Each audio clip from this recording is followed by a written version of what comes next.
I'm standing in front of a flying boat, and today we're visiting with John Proctor, who is one of the captains of this boat. John, welcome to Aviation Theater. Well, thank you, sir. First of all, I know our viewers want to know about the history of this boat. I call it a boat because it's a boat with wings. We did a program a while back on the PBY, and your airplane is the aircraft that replaced the PBY. Would you tell our viewers about that? Yeah, the PBY was designed in 1933. The Albatross, the Grumman Albatross, was designed in 1944 to replace the PBY, and the war ended. So actually the first one flew in 1947, and they went into production in 1949. Ours is number 381 of a production of 464. But what makes this boat so unique, it's an original Navy boat. So it was crewed and flown by the Navy. We have the original Navy logbooks for it. And then the aircraft was rebuilt in 1966 and went into storage at Davis-Monthan in 1967. But it's one of only 4 models flying of the short winger. Most of the Albatrosses out there today are the long winger. So this is rather a unique airplane. One of the unusual things about it, when we first got the logbooks, I couldn't believe what I was reading. The airplane had only done 74 water landings its entire life since it had left the factory. So basically, we've got an airplane with 3,900 hours total time and 74 water landings. We basically got a brand new airplane out of the boneyard. You do. And what year did you say it was built? It's built in 1954, this one. This airplane, or this type of airplane, the Albatross, was used in the Korean War, though, wasn't it? Right. They were used in the Korean War. They served in Vietnam. They were credited with over 1,100 lives saved just in the Korean conflict. And then they served in Vietnam for a while, and then they were retired by the Jolly Green Giant helicopters. Why did they replace the PBY at all, or with this ship? Well, this is next generation technology. So you can see behind me the Deep V hull. We're designed to work in 5-foot open ocean waves. The PBY in 3-foot waves is a real handful. Some little subtle differences. We're physically much larger inside. We weigh quite a bit more than the PBY. Our engines are outboard, and they're full feathering, full reversing propellers. We have flaps, which the PBY didn't have. But the main thing on this airplane is its long range and speed capabilities. It has the same range as the PBY, but we're quite a bit faster. We're almost 40% faster than the PBY. Let's go back and recap. First of all, it handled the rough water better. Right. 3 feet waves as opposed to 5-foot waves, did you say? It has outboard engines. They're not next to each other. You have a left and a right, so you can steer with that. We can steer with it on the water, and that's critical. Especially with the big seaplanes, you have a 26-foot high tail. In effect, you have a built-in sail.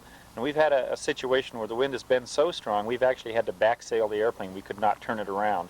Even with one engine in full power going forward and the other engine in full power in reverse, and we're talking 52 inches of manifold pressure and 2,700 RPM, the airplane will start sliding sideways like a crab. And that's very dangerous because these floats are designed to break off rather than bending the wing. And if we break a float off, then we're in a lot of trouble, because if the wing goes underwater and floods, then the airplane turns turtle and sinks. It has 8 watertight compartments. It's a very strong boat, but if it capsizes, we're in deep trouble. So there is a limit to what the airplane will do. Now, you said it has reversible propellers, which the PBY did not have. Yes. There's several things. One of my check rides I had to demonstrate before we left on our world trip was an open ocean landing, and it's quite dramatic. You stall the airplane onto the water, and you do everything backwards from normal seaplane training. You shove the nose straight into the water rather than holding it up, and you shove the engines into reverse. And the engines are so powerful, it tends to lift the airplane out of the water. And the reason you have the nose down is to keep the thing from flipping over on its back. But it's quite dramatic. We decelerate from 75 knots to 0 in about 220 feet. It's very dramatic, but water goes everywhere.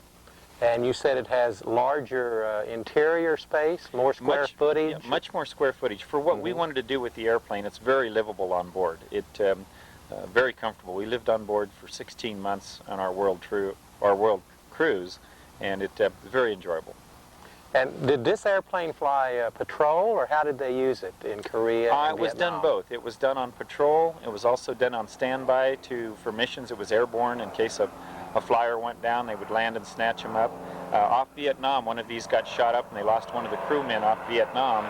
They landed in close enough, they were taking shore fire, and I believe the crew got a medals for that, but it was very fortunate they were able to pick the air crew up. So the airplane is a very hard-working airplane.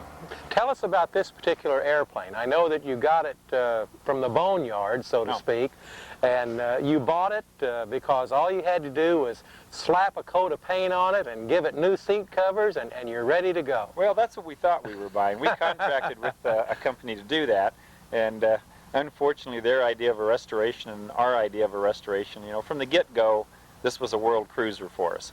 Even our call sign above our head, For World Travel, that's special, for Whiskey Tango by the FAA. And so, you know, we were very disappointed. The airplane was grounded here in San Diego for a year. We tore it apart. We've got 5,000 volunteer hours of people that just put out a tremendous amount of effort to get us right side up again. And then we were issued a new airworthiness in March of 1994. And the airplane, this paint's 3.5 years old. It's done hundreds of water landings. We did 9 ocean landings on our trip, and we covered 35,000 nautical miles outside of U.S. airspace. And I think I'm the named mechanic for it, and I do the licensing and was the organizer behind putting the aircraft together, but I couldn't have done it without all the volunteer help. And the condition that you see the airplane is a reflection on the high quality of the support and teamwork that we had to put this project together. Now, you had the plane at the San Diego Aerospace Museum hangar here at Gillespie Field before you left. And Ed McKellar, Jim Dalby, and Bill Shanna contributed to and supported your project before you left. We wanted to do a program on this plane before they left on their trip, but they were so busy they didn't have time. So we're fortunate to have them here today for a visit. But the Aerospace Museum supported your project in part. Oh, tremendous amount of support. And part of that's left over in that Jim Dalby signed my mechanic's license many years ago, so I blame him. Oh, is that right? For some of my adventurism. We successfully completed the trip around the world with the Russians in antique airplanes. That's the video Victor, Vodka, and Raw Fish in the book we have out on that. That was a gray Stearman. I remember it was a gray Stearman. Unfortunately, it wound up upside down, and out of 6 pilots and 3 airplanes, I'm the only one that made the entire circuit, and I call it being stubborn or whatever, but that gave us a little credibility. But the museum was very, very supportive in not only providing us ramp space, but access to the shops to work on the aircraft. NADEP's rework facility at North Island was very supportive. They rebuilt my fire systems for me, and we had a tremendous amount of volunteer help. And the FAA here was very supportive. It was interesting, when the airplane first came to town, they were out about every 2 weeks looking over my shoulder, and then as the project but in a positive way. In a very positive way, and very supportive. And we had a DER involved, and again, we didn't want to build a mousetrap that was going to hurt us somewhere in the world. And so everybody was a big team effort, and all that help and advice and stuff made this a successful trip, and we're home in one piece, and we had a heck of an adventure. And we had some scary times too. But, okay, we want to hear about that right after we come back from this important message.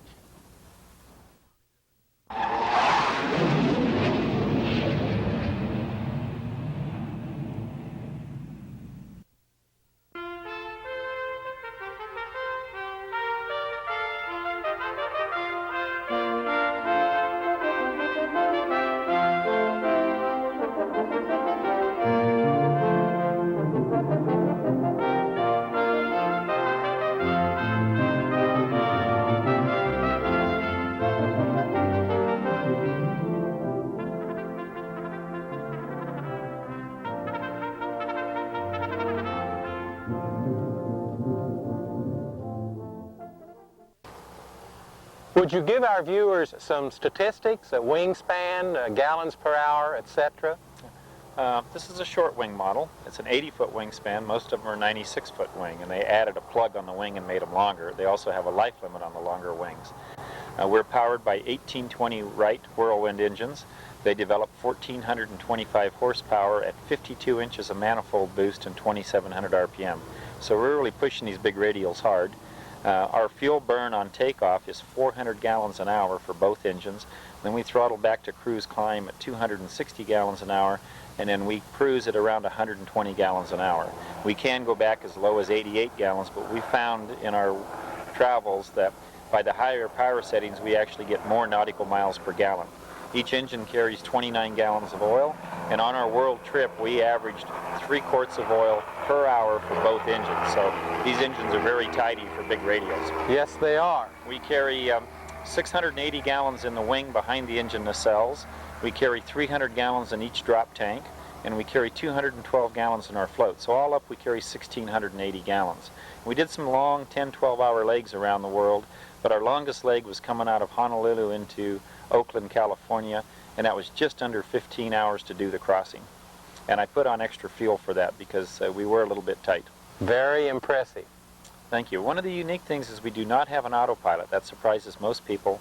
That's part of the charisma of this big airplane is, for us, is the enjoyment of flying it. When you see the cockpit, it's all original. I had to fight with the engine shop because it has iridium gauges and that's considered hazardous waste. So it was a real struggle to get them to be rebuilt without scraping that off. I actually had to help reassemble the instruments because, again, this is an historic aircraft by the U.S. Navy, and we wanted to make the cockpit in the exterior as original as possible.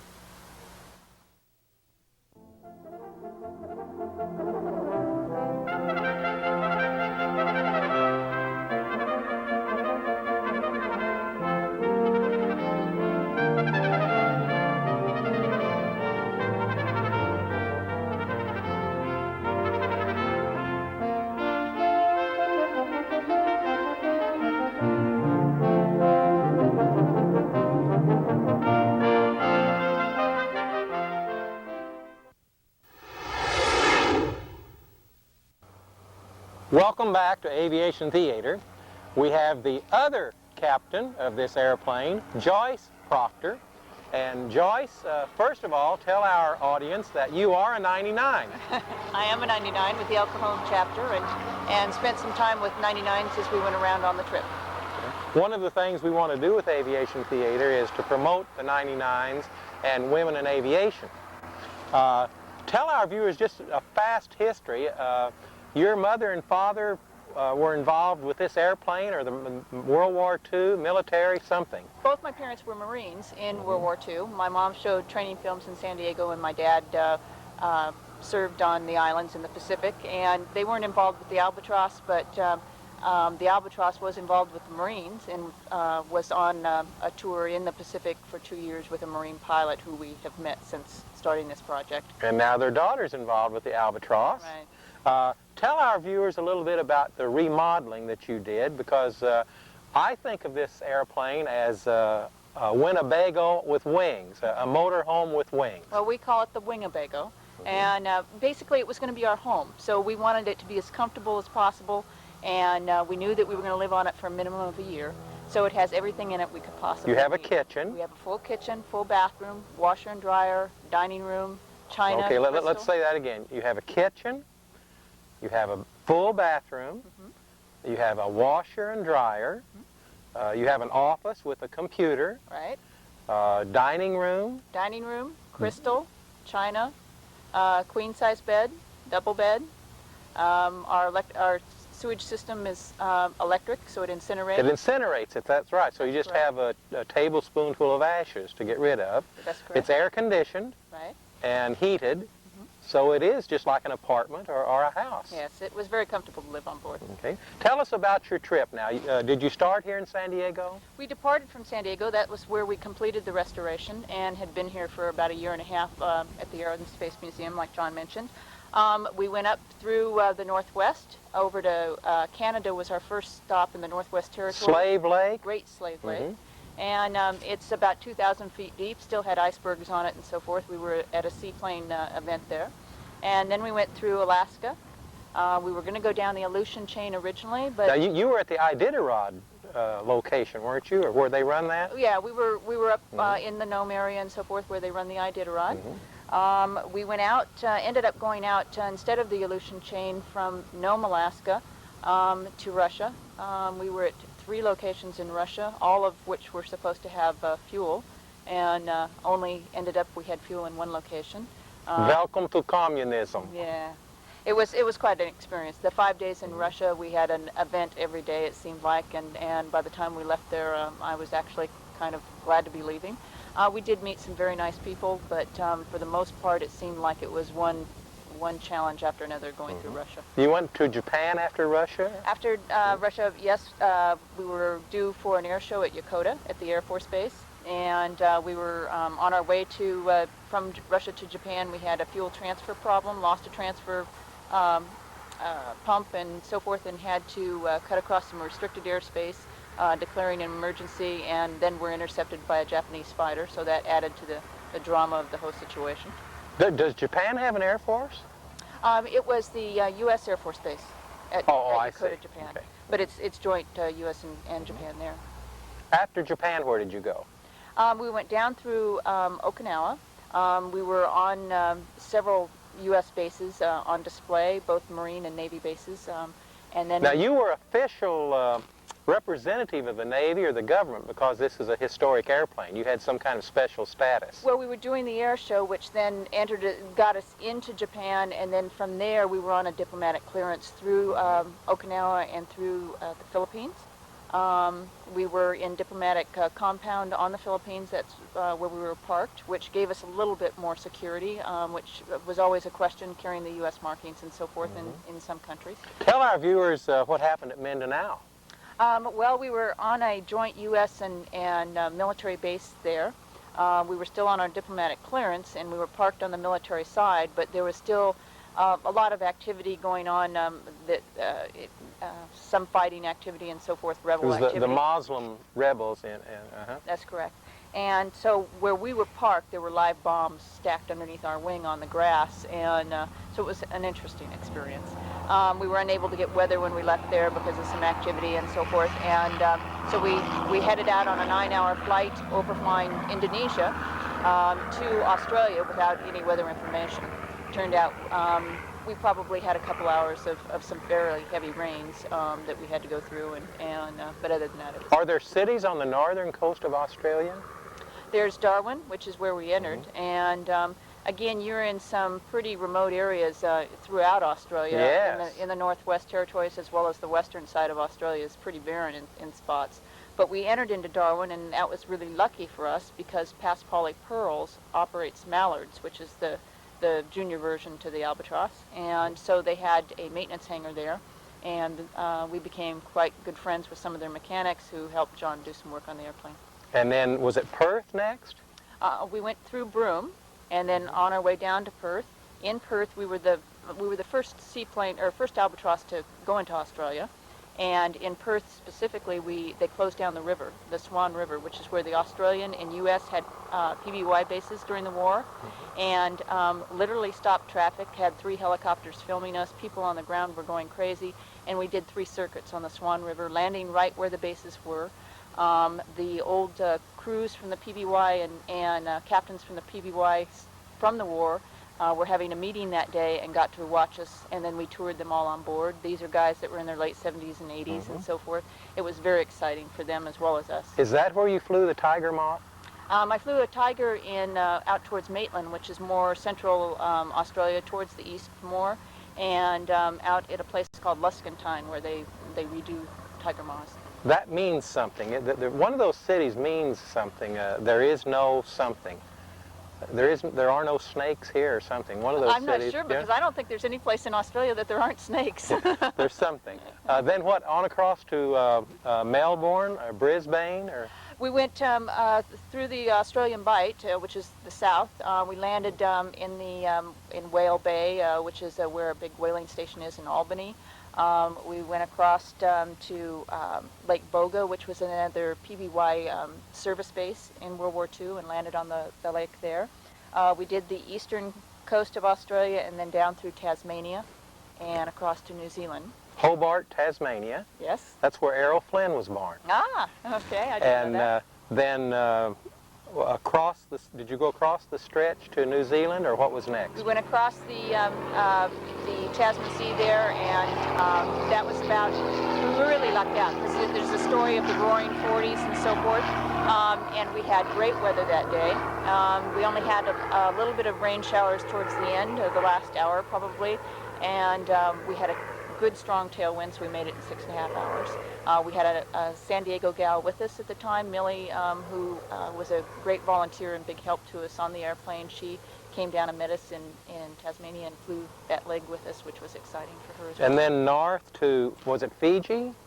We went, toured all through New Zealand, and then we went to Vanuatu first, which was a big staging area for the Marines during World War II. And so a lot of history, a lot of aircraft wreckage. John went into the interior where they just had found a PBY that 3 years ago. It still had the crew on board, so our MIA had to go in and take care of that. Some other aircraft wreckage that they just discovered in the last few years, so a lot of history there. And then there was one place before you went to Samoa. The one other place We you went to to Fiji from Vanuatu, and we spent some time parked in bays off of Costeau Resort. We were putting on our diving and snorkeling gear and going right out the back door of the airplane, so it was a gorgeous area. Some of the best reef activity Life and is so forth. tough when you go diving and snorkeling out your back door. Yeah, it was pretty hard to take. And then to American Samoa. Went to American Samoa. We had some mechanical problems out of Fiji. Went single engine out of Fiji. Blew some exhaust, and then we did the same when we left American Samoa. We blew exhaust again, and so we. Oh, and you blew a hole. The engine blew a hole in the yeah, cowling. we actually had a hole. That like was, a cannon. Yes, yes, that's what I referred it to. Anyway, so we spent 10 days in American Samoa waiting for parts, and then from there to Christmas Island, and then on up to Hawaii. Due north up to Hawaii, and then a big jump from Hawaii to, was it San Francisco? Into Oakland, and then down to San Diego from there. Is there a reason that you went from Hawaii to San Francisco instead of Hawaii to San Diego? Well, basically we had fuel considerations because we are so heavy, because it's our home and so forth. We had to offload some of the interior and put it in cargo containers in Hawaii, and we put on a bladder tank in Hawaii, and so we were just picking the shortest point. So. And now you're back. Now we're back. We've done Oshkosh and won the best flying RV. Oh, right. at You went to the EAA convention in Oshkosh. Yeah. And so we've just done a few air shows and so forth with the Albatross, and tried to still continue sharing her with everyone. What are your future plans?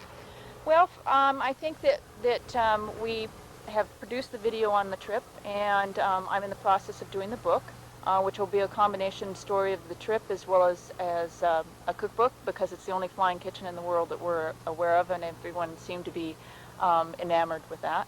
And then for us, it'll be for me personally, getting back into my little airplane, because I sold my 210 for the trip. My 210 was my car. I flew it to work every day, and so I'm looking forward to getting a replacement for that. Is there anything else you'd like to tell our viewers? Well, it was an exciting adventure for sure, but I think folks have to, when they first off live out their dreams, and don't ever give up on living out their dreams, but also keep in mind when they're doing one of these events the amount of work that goes into it, and you have to be persistent, and there was a lot of work. It's not just a holiday, it's an adventure. So Congratulations. thanks. This is Captain Fred. As always, I love airplanes, and I honor the people who fly them.